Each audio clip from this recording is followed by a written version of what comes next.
lesson for May 19th, 2021. I am Kyoshi Colton Woodard, 7th Dan black belt in Shito Karate Do.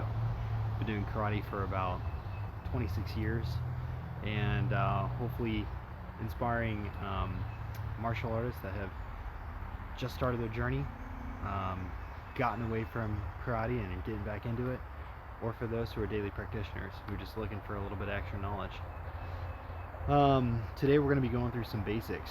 We're going to be going through some karate basics, and the fundamentals are always super important in anything you do. So mastering the basics is going to make your kata, your kumite, and your self-defense even better. So let's go ahead and get started. Alright, again we're going to be doing, try to adjust this camera so I can back up a little bit, and I'm just going to be teaching some basic moves today. The first thing we want to do is we're going to learn how to punch correctly, and you're just going to pull your fist back until the elbow peeks behind the body, and the fist is here. You make a triangle. When you throw your punch, slide that elbow forward, and as you twist it forward, punch. Now you don't want to put your shoulder into it, and you don't want to turn side to side with your body, and you don't want to lean your head back, putting the weight over heels, or forward, putting your face closer to your opponent. So as you load your hands here, punch, and then you go here. When you throw your punch, you want to line it right to the middle of the body, slightly downward, just slightly downward.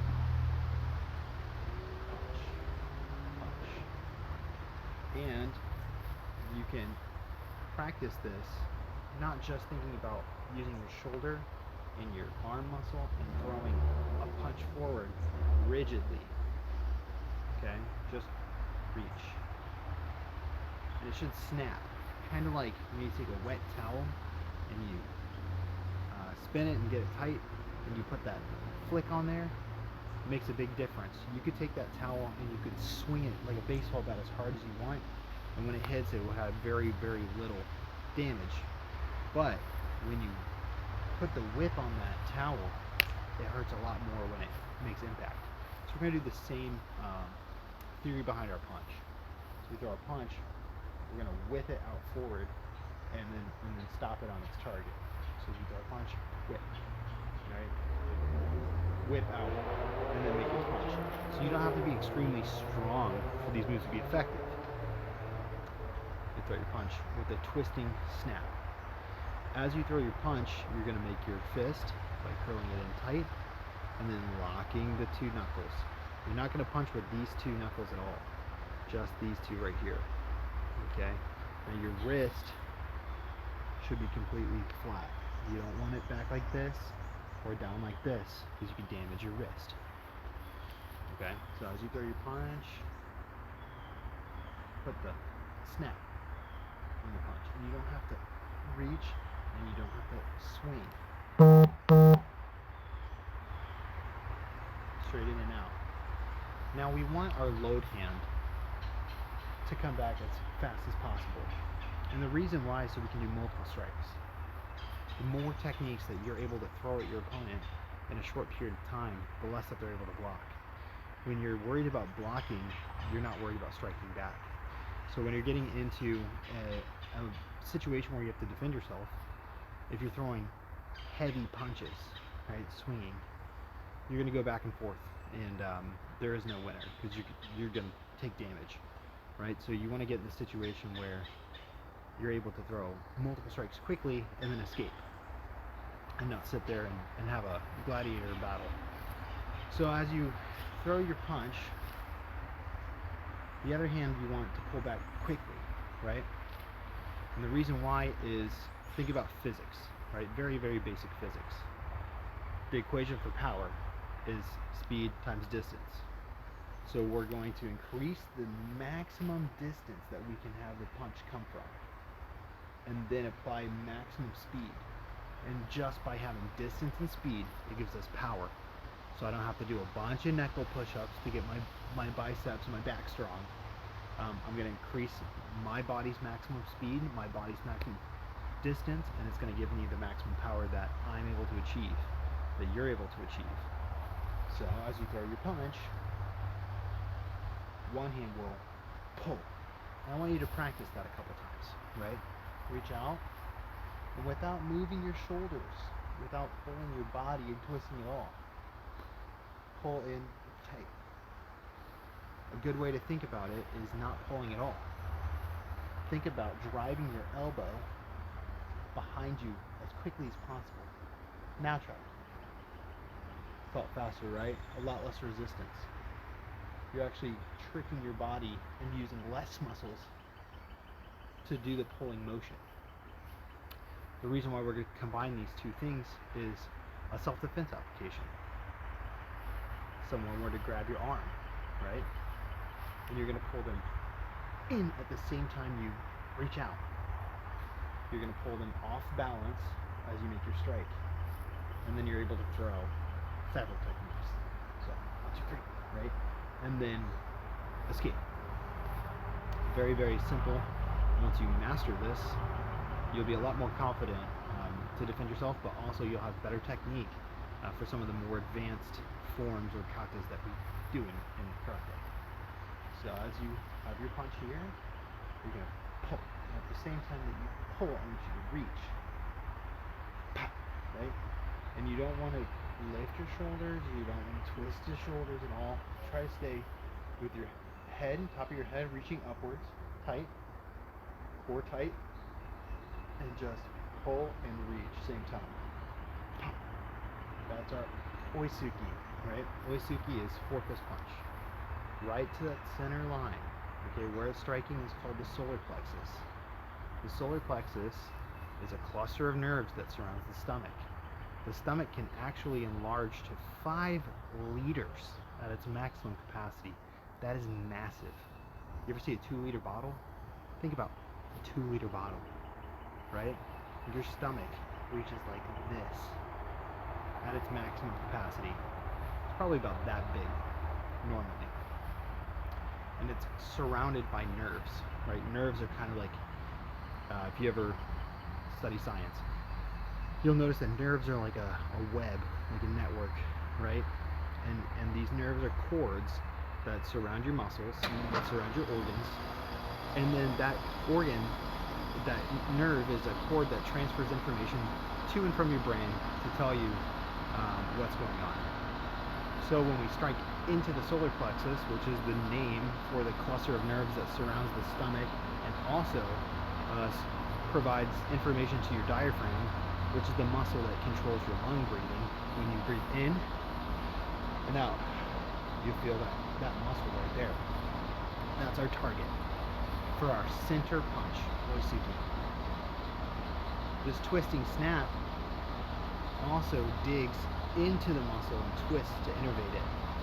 If you've ever bumped straight down on a muscle for that nerve, it doesn't hurt too bad. But as soon as it gets a twist and a dig, now you're moving the muscle fiber out of the way to the underlying nerves that supply information about pain to that muscle. So we're going to use a little bit of physics, a little bit of kinesiology to make our karate the most effective as possible. And this is the secret behind the karate punch. So the first one, we're going to go right to the solar plexus, that cluster of nerves, that muscle, the diaphragm, that supplies breathing. And if you've ever had the wind knocked out of you, now you know why. It's because that muscle was, or that nerve was stimulated, right? So we're going to throw our punch right to the center body. As you pull, pa, pull, pa, and relax everything, right? Bruce Lee said it best, be like water. So, right, water when frozen is ice, but he didn't say be like ice. Be like water, relax. Let your speed and distance do all of the work. This is your center punch. Some other targets we can do is striking to the chin, or the nose and the mouth. Okay? And another target is the bladder, striking downward. to the bladder. And you'll notice I'm not moving my chest, I'm not reaching. When I do my punches, I'm just flicking that punch with the twisting motion to each of my target, reaching out without moving my body and touching the target. So now you'll try all three. Low, middle, up. Bladder, solar plexus, chin. 1, 2, 3. Other hand, 1, 2, 3. Okay? Now practice this at home, right? You can practice it while watching TV. Practicing slow, making sure your form is good. Slow, making sure that all of your loads are done correctly. And then your form comes first, speed comes second, power comes third. Okay, so form would be our distance. Distance is correct. Right? Step 2, speed. Speed is correct. Step 3, power. Speed times distance, power. And then we'll punch. Next thing I want to go over is a couple blocks. Right? We have low block, maximizing distance. I want to load my hand close to my ear, wrapping the jawline. Okay? This is going to give me another triangle. The triangle is actually the strongest geometric shape. The beauty of it is that it provides a lever in your fulcrum at the apex of the triangle. And then this swinging motion allows us to get the greatest possible distance. Add speed equals power. So we're going to create maximum distance for our body and then stop it before it goes outside of your body. Have you ever played baseball? Think about a hit box, right? Here's your strike zone. You got your box that goes right here. You're going to stay inside of that box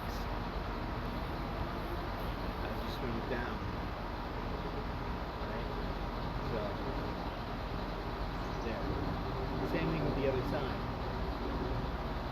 Remember, the first thing that we need to do in order to maximize the effectiveness of our techniques is to get the distance correct. Maximum possible distance. And then we'll add speed.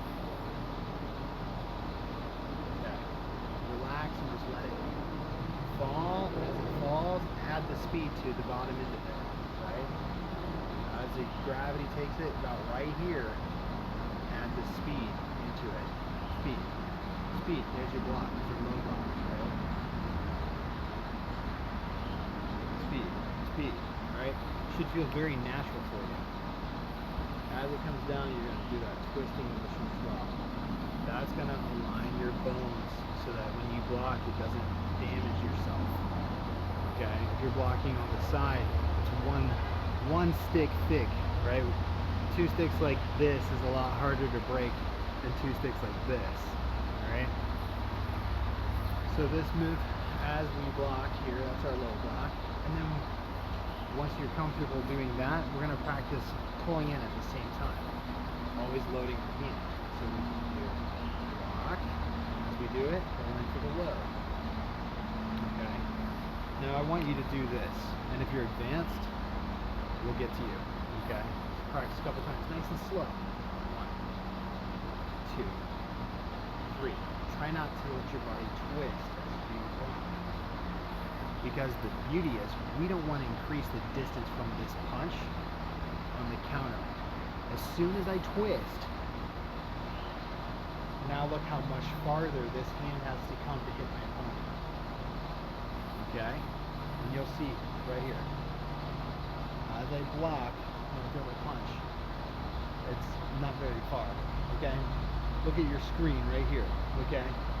Now, if I twist instead of being right here, it's adding a foot or more by twisting away. And now I have to come all the way back. Yes, I increase my distance, I increase my speed, I increase my power. So by twisting, I can get more power for that punch. But I also decrease the time in which it takes to fire that attack. And we don't need to maximize our power because we're maximizing our power from a shorter distance. Right? I believe Bruce Lee did the 1-inch punch. So as we go here, don't move. And then throw your punch. 1, 2. 1, 2. Okay? If you're advanced, I want you to do a little brain exercise. 1, 2, 1, 2. Alright? You're going to try to go as quickly as possible. 1, 2, as soon as it fires, get the load, and then throw the second punch. 1, 2, load, 1, 2. Right? 2, 2, 2.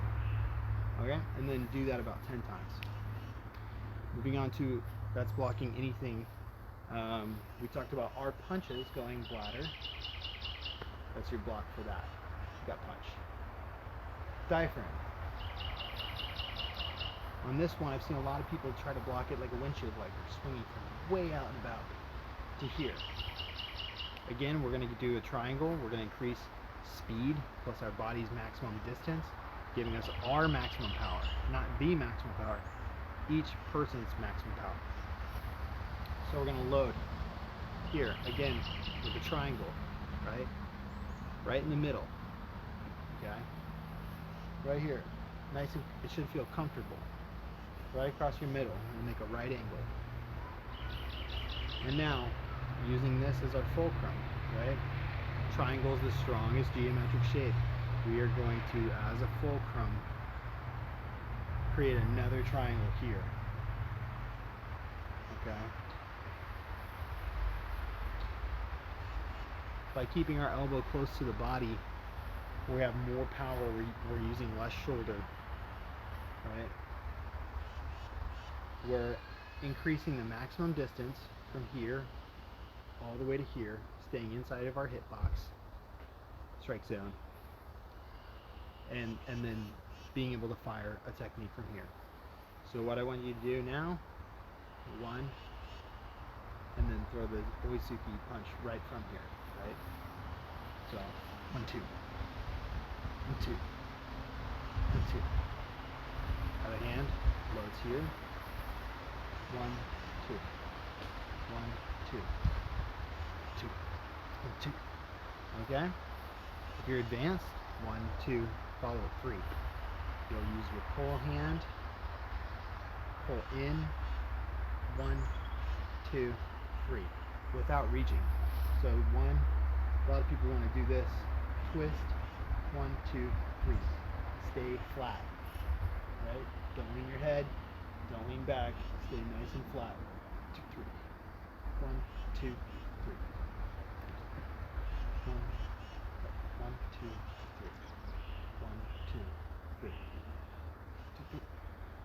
2, 3. Okay? Without reaching. I think I reached in the last one actually.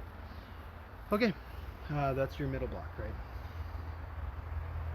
Okay, middle outside block. Loading from here. Creating another triangle. This time, you're going to swing your elbow inward to the center, right? From here, another one. So as you go, 1, 2. The goal is to keep your elbow inside of your body, right? So instead of thinking about swinging your fist, which most people would assume, right? That you're swinging your fist. But what happens when you swing your fist? You concentrate on the fist and you miss the elbow, leaving all of your vital organs open. Think about bringing your elbow to the middle and then here. Now, have you noticed how much shorter distance that is? Instead of swinging out like this, which is very slow, and here, right? Bring the elbow in. Try it both ways. Tell me what you think. Swing it out. Now bring your elbow in and then swing it across. Do you feel the speed difference? Do you see the speed difference, right? Okay. And it stays inside that hitbox. Again. So now, we're going to block. And this hand's going to pull in, right? Pull. Again, don't move your shoulders. one of the biggest rookie mistakes people want to do is they want to put their whole body into it like a muscle man, and they want to use all of their possible strength to twist that body, right? But what happens is if you move this shoulder plane here, sure, you're going to get as much possible power into your block, but remember, speed times distance is our power. You don't need to put muscle into it. You don't need to put muscle into your blocks. Just speed. Now watch. If I muscle hard and I move here, this is across my body. This is open. This is open. Here, see the difference now? Instead of here, you can throw your counter punch right there, and now I have to twist again to block it. Here, I just block it, right? I'm already inside my box. So advance, what I want you to do. As you block, 1. Now you're going to back fist. Block, back fist. You're already right there. 1, 2, right? Each knee. Each knee. Each knee. It's very easy for us to want to turn. Don't do it. 1, 2. 1, 2.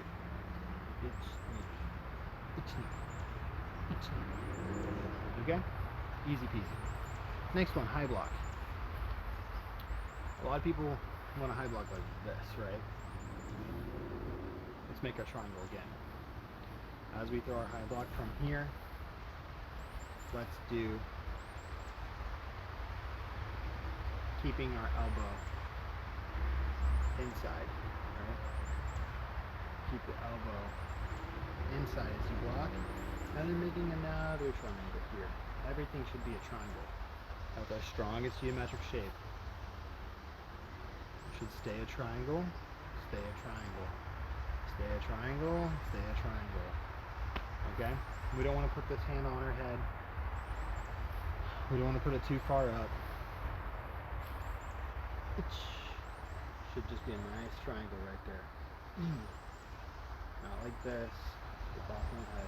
Right there. It's time. Right? From here, as you do your block.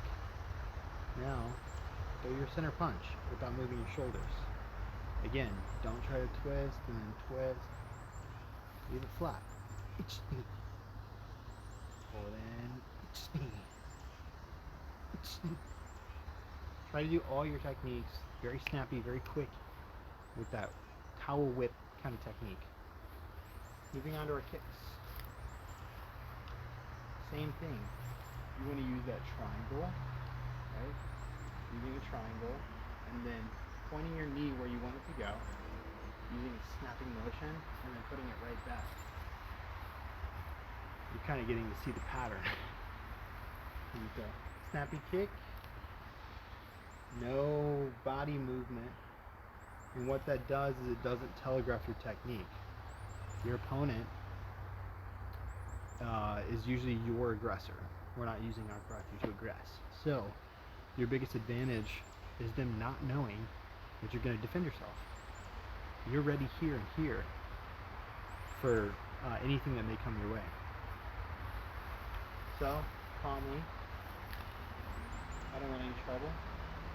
Stuck it. Okay. So, I don't want any trouble. I don't. Please don't attack me. But without moving any of my body. Ouch. Correct? Okay. Now this kick can be done two ways. One can be done with the top of the foot in upward motion. Keen giri. Okay. Actually a very funny story of why it's called keen giri. In Japanese, keen means gold. Okay. So,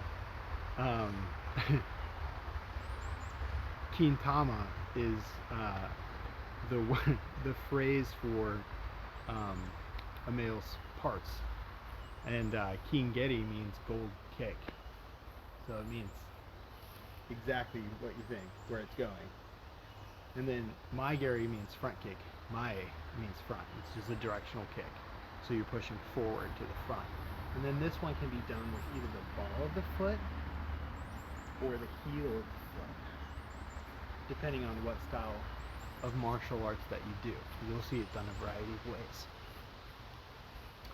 So again, when you practice your kick, I would just practice it nice and loosely. Try to kick in a triangle and without any movement. Should feel very effortless.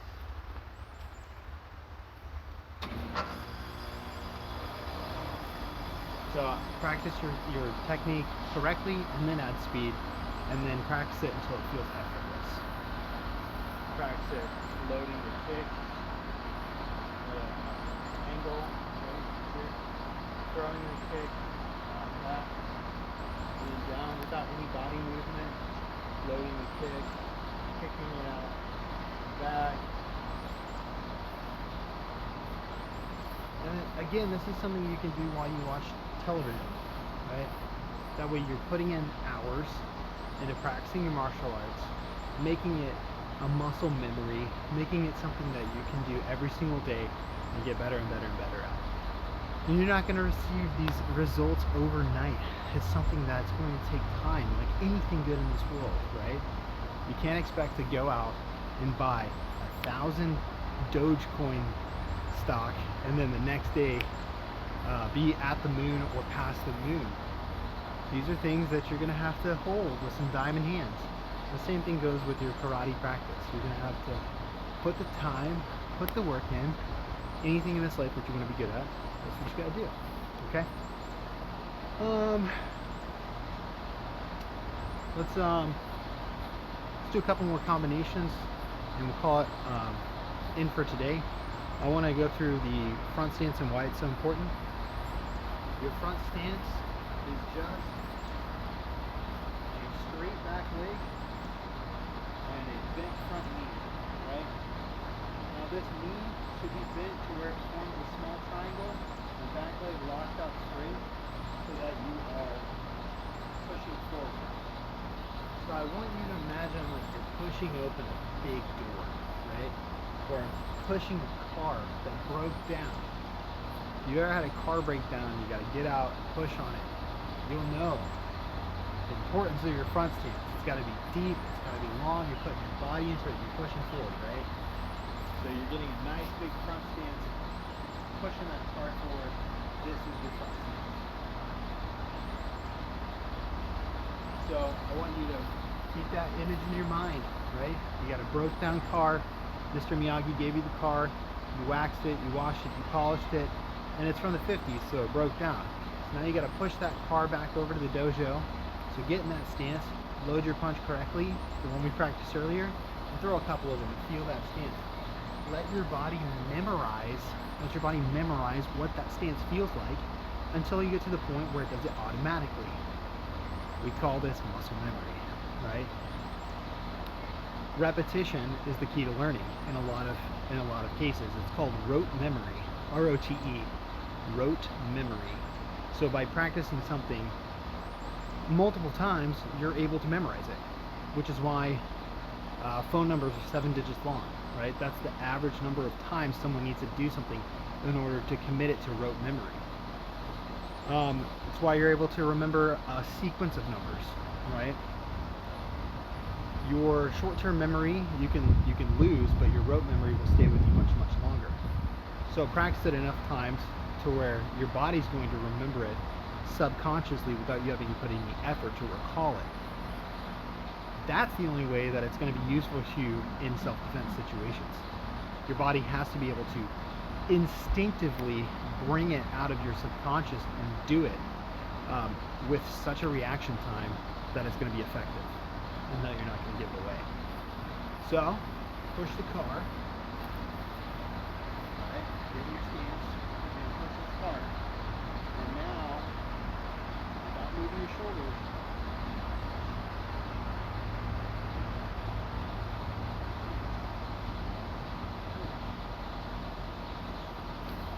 when I was growing up in the dojo, anyone under black belt would line up in front of the mirrors. We would do that technique 100 times before we were able to be done. We had to do it 50 times right side, 50 times left side, then you're on to the next move, right? So I would start there. This is the most basic punch. It's also your most important punch that you're ever gonna know. That's the most important thing. If you've learned anything in any of your martial arts, Gyakuzuki, that punch that we just did in that stance, that's your best move. Congratulations. Master it. You're done. You know karate. One punch. The karate punch. That punch will save your life. That punch will keep you defended. That punch will make you a better martial artist in any kata that you do. Right. You also win you kumite matches. Just the freaking Gyakuzuki. Alright. Let's do some combinations. So, do your low block punch. Right? From the low block punch to the middle block punch. 2. 1, 2. Low punch, middle punch. Ready? Punch. Punch. Alright, now low punch, middle punch. Outside reach, horse stance. Back fist, punch. Alright, let's slow it down. If you're advanced, go ahead. If you're wanting to follow along, let's do it. Low block, punch. Middle block, punch. Outside block, back fist, punch. Okay. Now this is an old kabuki theater technique that I believe in very, very strongly. I think that anything that you do, start slow, add a little bit of speed, add a little bit of speed, add a little bit of speed. So we're going to start at 1/32 speed for any of our musicians out there. Then we're going to go 1/16, 1/8, 1/4, half time, and full speed. Here we go. Low, punch, middle, punch, outside, punch, outside, back fist. Ready? Low punch, middle punch, outside, back fist, punch. Here we go. 1/32. Low punch, middle punch, outside, back fist, punch. 1/16. Low punch, middle punch, outside, back fist, punch. 1/8. Low punch, middle punch, outside, back fist, punch. 1/4. Low punch, middle punch, outside, punch. Half. Full. Okay? Try it with the other side. I would do it at least 10 times, switch sides. Punch, middle punch, outside back punch. Low punch, middle punch, outside back punch. Low punch, middle punch, outside back punch. Low punch, middle punch, outside back punch. Low punch, middle punch, outside back punch. 1, 2, 3, 4, 5, 6, 7. And this is a fun exercise that you can use with your students as well. So you can see that the beginning techniques don't always have to be so basic. You can take these and make very advanced combinations out of mixing them up in very creative ways. So hope you enjoyed today's lesson. If you're enjoying these online classes, feel free to join us where we have hours and hours and hours of knowledge from A to Z, from white to black, over at nkkf.org, where you can join as a member for, I believe, with tax, $9.60 a month, and that helps support our organization as well and bring you this content. If you're interested in testing for rank, you can do so through the website, and the curriculum is on there. Pay for your test, and with successful completion, you will receive legitimate certification through Japan directly. Until next time, I hope you've enjoyed. If you have any questions, as always, feel free to leave them in the comments, and we will respond to you in a timely manner. This has been very fun, and I hope to see you next time. Until next time, oyasumisai. Hos. Ja matane. See you later.